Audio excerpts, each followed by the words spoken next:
This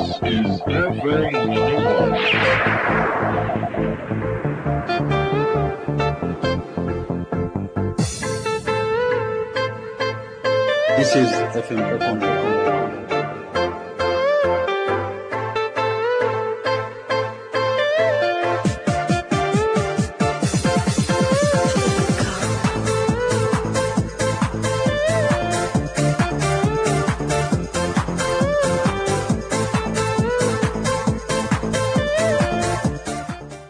ایک چھوٹی سی بات ہے کہ آپ کی سیکورٹی چیکنگ کے بعد ہم آپ کے انگلی نشان لے لیں گے، ٹھیک ہے؟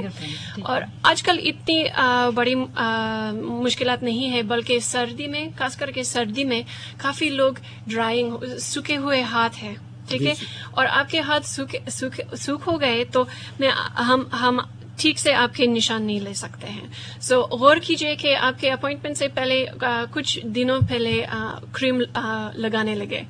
دیٹس اے ٹپ بھائی آپ لوگوں کے لیے کہ آپ کے اگر ہاتھ ڈرائی ہو رہے ہیں اور کچھ دنوں کے بعد آپ کی اپوائنٹمنٹ ہے یو ایس ایمبیسی میں، آپ نے ویزے کے لیے اگر اپلائی کیا ہوا ہے تو کچھ اپنے ہاتھوں کا ٹریٹمنٹ، کچھ کہتے ہیں موئسچرائزر وغیرہ استعمال کرنا شروع کر دیں. لیکن جس وقت ایمبیسی آئے ایسا کیوں سر، وہ کیونکہ جلد ڈرائی ہو رہی ہوتی ہے تو وہ پراپرلی فنگر پرنٹس نہیں آ سکتے اس مشین پہ.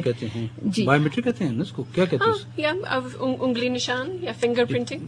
جی میں یہاں یہ پوچھنا چاہ رہی تھی کہ اگر موئسچرائزر وغیرہ اس وقت ہاتھ پہ یوز کیا ہوا ہے تو تب بھی تو فنگر پرنٹس لینے میں پرابلم آ سکتی ہے. تو کیا اس سلسلے میں کیا ہے کہ اگر ایمبیسی آ رہے ہوں تو اس چیز کو یوز کریں یا نہ کریں؟ جی اصل میں ہم خود اسی دن پہ بھی کریم لگاتے ہیں، لیکن بہت کم اثر ہوتے ہیں اگر اسی دن پر شروع کریں. پھر ہم کچھ مختلف چیزیں استعمال کرتے ہیں، گرم پانی، کچھ الکوہول وائپس بھی ہے، کافی طریقے کار استعمال کرتے ہیں تاکہ آپ کو انکنوینئنس نہ ہو. لیکن پھر بھی اگر آپ کی انگلی نشان ٹھیک سے نہیں تو ہمارے ہوائی اڈے پر جہاں پہ کنفرمیشن ہوتے ہیں مزید زیادہ مسئلہ ہو جائے گا. صحیح.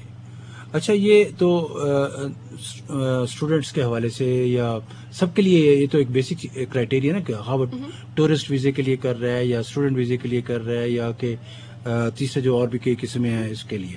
لیکن میرا یہ کہنے کا مقصد یہ ہے کہ یہ سارا پروسیس جو ہے عام آدمی کے ہمارے ساتھ کالر بھی ہیں. جی السلام علیکم. السلام علیکم. وعلیکم السلام. جی کون ہمارے ساتھ؟ آپ ان کو نوٹ کر لیجئے، اتنی دیر میں بات کر لیتا ہوں. کہ مجھے یہ بتائیے کہ یہ کتنا اندازاً ایک اسٹوڈنٹ، سپوز میں مثال کے طور پہ اسٹوڈنٹ کی بات کرتا ہوں، تو کتنا عرصہ لگ جاتا ہے اس سارے پروسیس میں؟ مطلب کتنا پیریڈ لگ جاتا ہے اپلیکیشن پروسیس ہونے کے بعد اندازاً؟ اچھا، آج کل اپوائنٹمنٹ ملنے کے لیے تقریباً 7 دن لگتے ہیں، اس لیے کہ فراہم سے مانگ زیادہ ہے. اور اس کے بعد آپ کے انٹرویو کے دن کے بعد اگر آپ کا انٹرویو پاس ہو جائے تو کچھ ایڈمنسٹریٹو پروسیسنگ ہونے کا امکان ہے. اور بہتر ہو اگر آپ کے پروگرام بنانے کے لیے آپ ایسے اندازہ کرے کہ ایڈمنسٹریٹو پروسیسنگ کے لیے 6 مہینے لگتے ہیں.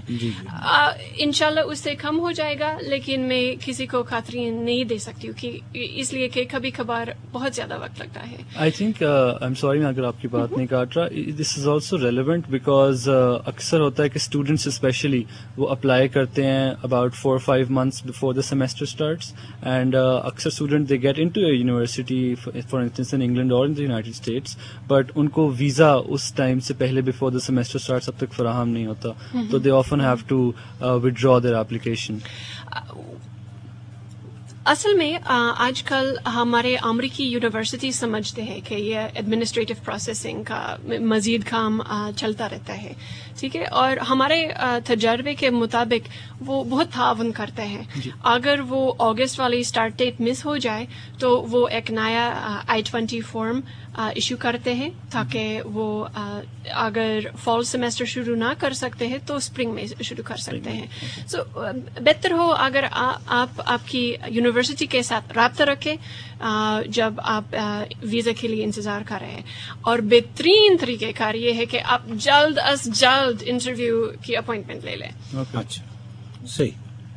السلام علیکم. السلام علیکم. جی کون ہمارے ساتھ؟ السلام علیکم.